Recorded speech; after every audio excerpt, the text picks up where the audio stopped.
Salmo 151, Contos do Imigrante, de Samuel Ravet. A face negra de Gamaliel ergue-se da Bíblia para a janela. Entardecer de outono, uma brisa a farfalhar o verde das bananeiras, a asa cinzenta que risca o espaço na direção do pombal. Os olhos ressentem-se da leitura na penumbra e as pálpebras recuam no contato com os restos de luz. Esfrega as palmas calosas no rosto, acompanhando com os dedos o suspiro. Um dedo fere o violão. Velho Caetano, no banco de palha sobre o puxado vizinho, ensaia umas notas. Num dia comum, Gamaliel sairia da cadeira junto à janela e iria ter com Caetano, na tentativa de conversação mansa. Lúcifer domina o mundo. O rosto do velho não se alterava. Comprimia os lábios com mais força, oscilando o cigarro preso. Nenhum movimento. Agradava-lhe a voz do negro. Sabia que era negro porque a filha assim o dissera.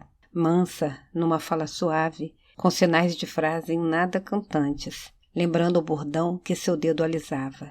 Sentia-se um pouco triste às vezes, ao perceber que os esforços do companheiro não conseguiam arrancá-lo de sua obstinação. Inteligente aquele negro. As frases vinham com facilidade, enquanto ele moía umas ideias parcas. Ouvia com gosto a saudação de longe e afrouxava as feições quando percebia que os passos estavam mais próximos. Abanque-se. Pelo arrastar da cadeira, sabia para onde dirigir sua atenção. Girava seu próprio banco e, força do hábito, tinha certeza de o estar encarando. Nem sempre falava logo. Na pausa ouvia-lhe a respiração perturbada por algum cacarejar ou latido, ou ainda um grito longo que descia do morro, grito de moleque soltando pipa. Nesses intervalos, quando o calor de sol se pondo aquecia-lhe o corpo, gostava de ouvir o canto da serra circular de um madeireiro próximo.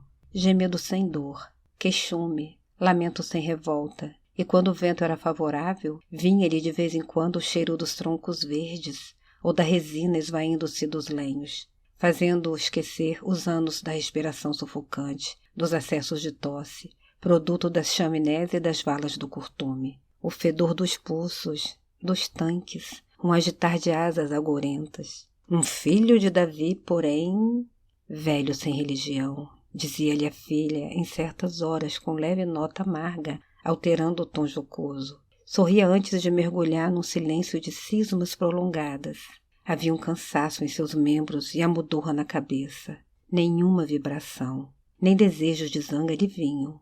Acreditava na sucessão dos dias, pela alternância de sonos e vigílias. Imaginava-os, ora belos, ora tristes. Um calor nas pálpebras dava-lhe sensações de céu azul, reminiscências de nuvens esgarçadas, que um pio de ave amontoava em flocos brancos. Amava então os ruídos e distraía-se em individualizá-los. Localizava-os numa topografia particular, partindo dos sons planos, ascendentes ou descendentes. E tinha um morro, a ladeira, as esquinas e os quintais.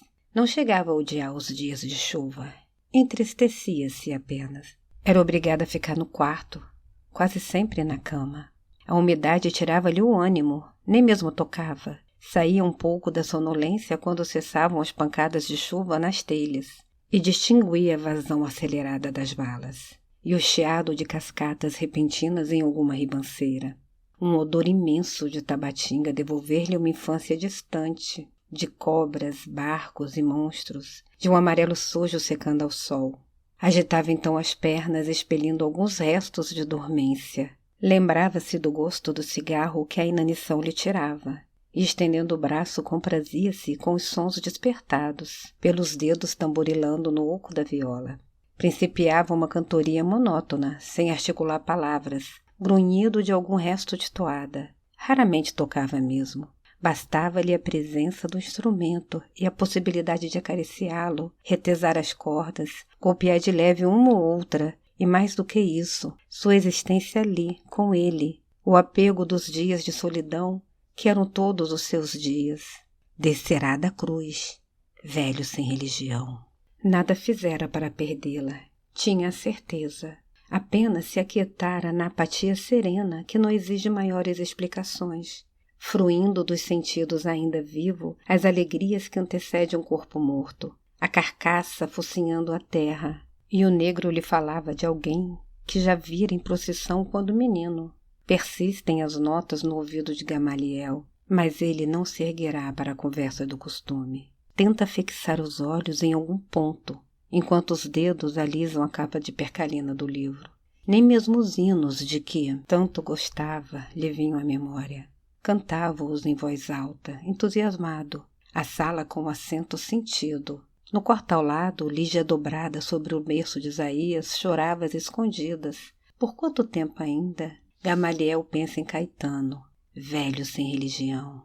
Mas era difícil associar o demônio com o velho que o ouvia em silêncio, fumando, tirando uma nota. De repente, em alguma pausa, via-lhe a cabeça girar sondando o espaço, as narinas um pouco dilatadas. Depois, sem ligação com o assunto, começava uma história que raramente ia até o fim. Não sei se em 1927 ou 28 eu trabalhava na colocação dos trilhos de bonde, que naquela época terminavam bem antes do bairro. Isso aqui era mato fechado, nem picada. A estação, uma pracinha suja, porca. Minha filha deve se lembrar. Morava perto do lugar onde botaram agora o cortume. Uma fedentina. Depois, Gamaliel se acostumara. Participava dos silêncios que sucediam a essas interrupções. Via o menear insistente da cabeça do velho, como se estivesse terminando a história para si mesmo. Não, Gamaliel, não pare. Continue falando. Caduquice. Descerá da cruz iluminado por 1000 sóis, tendo à sua direita Salomão e o anjo Rafael, e à esquerda todos os santos gloriosos, e com a face dourada chamará os justos. Isaías não completara 1 ano ainda, e seus olhos imensos no negro rosto despertavam sorrisos largos em Gamaliel e cantigas em Lígia, sua mulher. Seus dedos hesitantes mergulhavam nos lábios grossos, interrompendo alguma narrativa que não poderia compreender, e o que lhe contavam nada tinha a ver com o casebre de 2 cômodos, os varais além da janela, ou o batuque do terreiro no morro, durante as madrugadas. O pai costumava erguê-lo nos braços, seu corpo quase roçava o teto, brandando o nome com orgulho que os pés aflitos teimavam em ignorar. Enquanto os anjos, pairando num céu de diamantes e marfim, entoarão aleluias. Um soluço de Lígia atravessa o quarto e chega à sala. A dor não se externa em sua face, deslocando-se do interior. Esboçava constantemente uma interrogação que não tomava corpo, e a ânsia era de gritos, um pelo menos gigantesco, que fizesse tremer os arredores na mesma escala de suas emoções. Durante a guerra, enquanto os amigos da fundição acompanhavam com o mapa os avanços das tropas, só lhe vinha à mente a besta. Quando um deles o procurou com uma lista de adesões para uma greve, só encontrou como resposta um versículo de Salmo. E os arcanjos, os principados, os querubins, os tronos. Caetano gostava de ouvir aqueles nomes na voz grave do negro.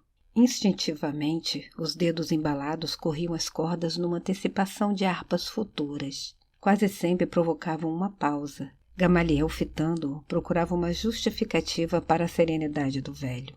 Velho sem religião, mesmo quando blasfemava, não podia vislumbrar a danação que lhe aplicaria o sentimento contraditório. Via-lhe de cabeça erguida. Às vezes, encostava a nuca na parede, a face parada, um rosto de bronze fundido pelo sol, com malhas estriadas. Meu pai gosta de contar este caso, falava com a fumaça subindo pelas narinas e pela boca. Um intervalo. Coçava o queixo, mergulhando os dedos na gola, e parava um pouco em cima do ombro. O cigarro espetado nos lábios oscilava com a salivação automática. Saíra do sítio onde trabalhava, perto de Resende. Meu pai nasceu lá, com 2 cavalos, um carregamento. Isso de noitinha, que era coisa de muita pressa. Com 1 hora estava lá, num passo apertado. Voltou noite fechada, já, o cavalo escumando no galope com as ventas inchadas. Da janela, Gamaliel viu anoitecer lento. Mais um pouco e Caetano deixaria o puxado e entraria.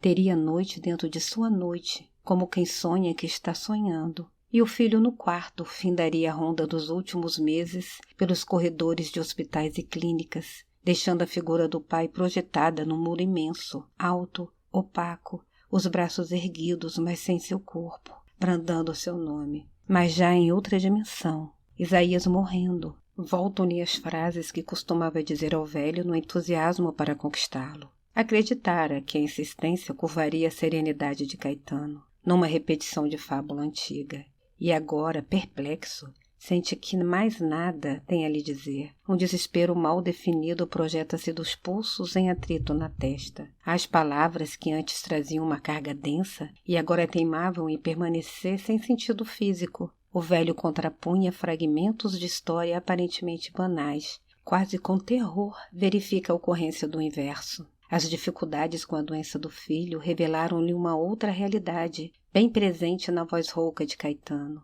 E no íntimo, um atropelo, dúvidas tomando o corpo, angústia lançada pelos olhos arregalados na quase noite. Lentamente infiltraram nele as atitudes do velho, e sua apatia ganhara elementos dinâmicos.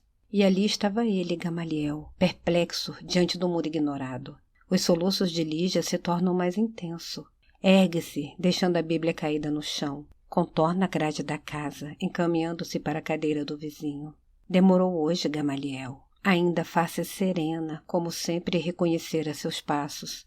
Recusou a cadeira, sentando-se num tijolo junto à porta. Viu o gato apoiado nas patas dianteiras, o corpo em córcova e a linha do salto para o muro, um latido nervoso de longe, e o despertar dos sapos na vala, cortando a rua. Enquanto aguardava a resposta, Caetano principiou a tocar. Era alegre a música, satisfação pela vinda do negro, que interrompia com suas cismas tristes. Por que, velho Caetano?